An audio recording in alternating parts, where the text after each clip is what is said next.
Hello friends, welcome to मासूम study. आज हम इस वीडियो में देखने वाले हैं बिहार एसएससी का प्रैक्टिस सेट नंबर 17। इससे पहले 16 प्रैक्टिस सेट अपलोड हो चुका है। आप उस वीडियो को जाकर जरूर देखें। चलिए स्टार्ट करते हैं। बिहार में भूमि भूमि का उपजाऊ अंश है। तो बिहार में भूमि का उपजाऊ अंश है उत्तरी बिहार। आपको पता होगा उत्तरी बिहार में भूमि का उपजाऊ अंश है। नेक्स्ट क्वेश्चन देखते हैं। बिहार के उत्तर सीमांत के ऊपर है। तो बिहार के उत्तर सीमांत के ऊपर नेपाल है। आपको पता ही होगा बिहार है, उसके ऊपर नेपाल है। तो बिहार से नेपाल से सटा हुआ है उसका बॉर्डर। नेक्स्ट क्वेश्चन देखते हैं। कर्क रेखा भारत के मध्य भाग से होकर गुजरती है। परिणाम स्वरूप इसका क्या इफेक्ट पड़ता है? देश के दक्षिणी अर्ध में उष्ण जलवायु होता है। देश के उत्तरी अर्ध में शीतोष्ण जलवायु अर्ध होता है। देश में दक्षिण अर्ध में शीतोष्ण जलवायु, देश के उत्तर अर्ध में उष्ण जलवायु होता है। तो इसका सही आंसर हो जाएगा ऑप्शन ए, देश के दक्षिण अर्ध में उष्ण जलवायु होता है। 3 का ए। नेक्स्ट क्वेश्चन देख लेते हैं दोस्तों। निम्न में से कौन राजस्थान का मरू जिला नहीं है?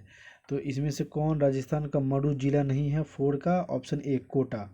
आपको पता होगा कोटा नदी से नदी कोटा शहर किस नदी के किनारे बसा हुआ? चंबल, है ना। नेक्स्ट क्वेश्चन देखते हैं।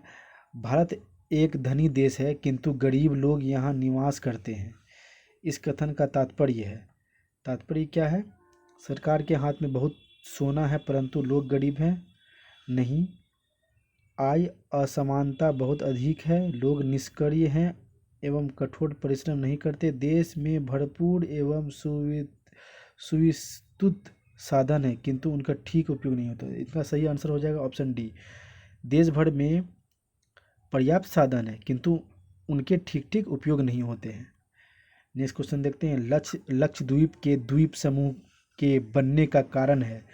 तो लक्षद्वीप का द्वीप समूह बनने का कारण समुद्री चट्टान निर्माण है। Option D is the right answer.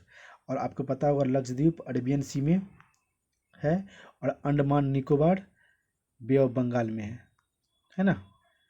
ये सब पॉइंट आप याद रखिए। Next question. कर्क रेखा निम्नलिखित में से किस एक पर से होकर नहीं गुजरती? इसमें से कौन सा होकर नहीं गुजरती? इसका सही आंसर हो जाएगा उड़ीसा। 7 का बी। आपको पता होगा गुजरात, राजस्थान,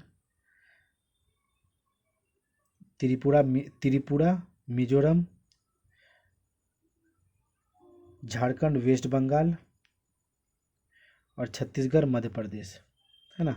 ये दो पेयर में मैंने इस तरह से याद किया है तो आपको भी याद होगा। उड़ीसा इसमें नहीं है तो इसका सही आंसर हो जाएगा उड़ीसा। 8 क्वेश्चन देख लेते हैं। निम्नलिखित में से कौन एक बिहार और उत्तर प्रदेश के संयुक्त परियोजना है? तो इसमें से कौन है जो बिहार और उत्तर प्रदेश का संयुक्त परियोजना है? तो इसका सही आंसर हो जाएगा सी, गंडक। बिहार और यूपी और दामोदर बिहार और वेस्ट बंगाल का संयुक्त परियोजना है। आपको ये पता होना चाहिए। नेक्स्ट क्वेश्चन देखते हैं। अति उपजाऊ भूमि किस राज्य में है? तो सबसे बेसी उपजाऊ भूमि पंजाब में है। आपको पता है कि पंजाब में पैदावार बहुत है, खेती अच्छी होती है, वहाँ की मिट्टी बहुत उपजाऊ है। भारत के वृहत्तम जलोढ़ समतल है। तो भारत का वृहत्तम जलोढ़ समतल क्या है? तो उत्तर प्रदेश में। वृहत्तम जलोढ़ समतल उत्तर प्रदेश में है। Next question. वह राज्य जो भारत का चीनी का कटोरा कहलाता है। चीनी का कटोरा मतलब शुगर बाउल ऑफ इंडिया। तो इसका सही आंसर हो जाएगा उत्तर प्रदेश। क्यों? क्योंकि यहाँ पर गन्ने की खेती बहुत अच्छी होती है। और आपको पता होगा Bharat sugar bowl of India UP, लेकिन शुगर बाउल ऑफ वर्ल्ड तो वो क्यूबा हो जाएगा। आपको ये पता होना चाहिए। नेक्स्ट क्वेश्चन देखते हैं। थार मरुभूमि है।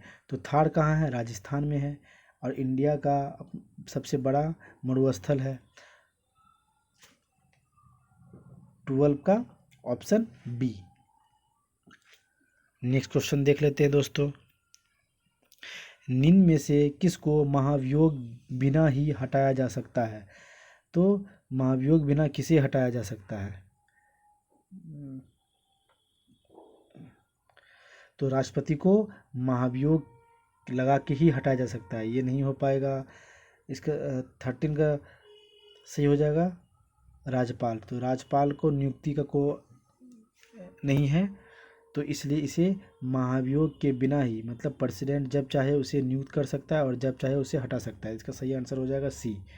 नेक्स्ट क्वेश्चन, भारत का संविधान देश को डैश के रूप में व्यक्त करता है।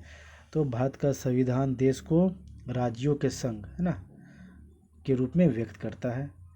भारत के राष्ट्रपति लोकसभा में एंग्लो भारत संप्रदाय से कितने सदस्यों को मनोनीत कर सकते हैं?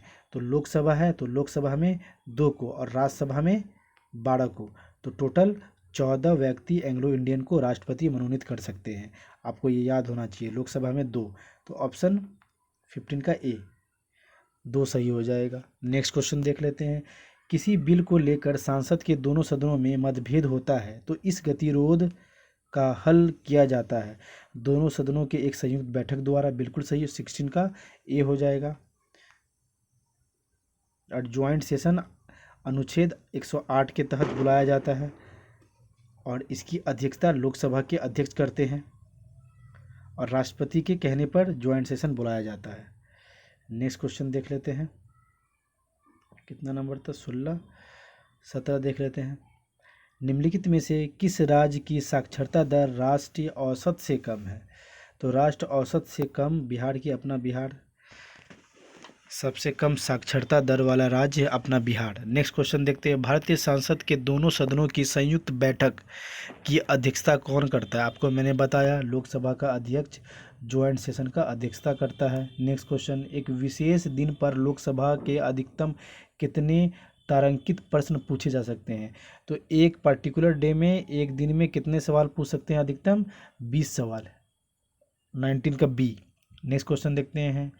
जब भारत के राष्ट्रपति एवं उपराष्ट्रपति के दोनों कार्यालय शून्य हैं तो उनके कार्यों को कौन संपन्न करता है?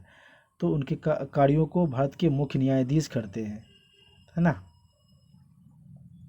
20 का सही आंसर हो जाएगा सी। प्रेजेंट टाइम में भारत का मुख्य न्यायाधीश क्या है? एस.ए. बोबड़े, है ना। नेक्स्ट क्वेश्चन, निम्नलिखित क्षेत्रों में से कौन सा भारत के संचय में अधिक प्रदान करता है? तो भारत के संचय में अधिक प्रदान कौन करता है? जन क्षेत्र, है ना, इसको सर्विस सेक्टर भी कहते हैं। अधिकतम विदेशी विनिमय का उपार्जन उपार्जन डैश का निर्यात द्वारा होता है।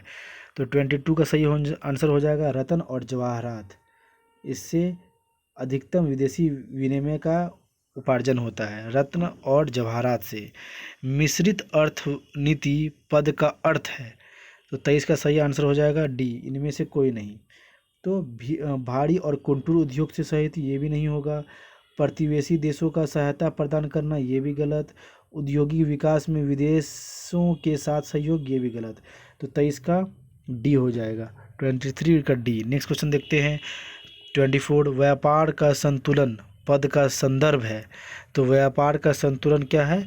आयात एवं निर्यात में अंतर, इसी को कहते हैं व्यापार का संतुलन। 24 का ए। नेक्स्ट क्वेश्चन देखते हैं।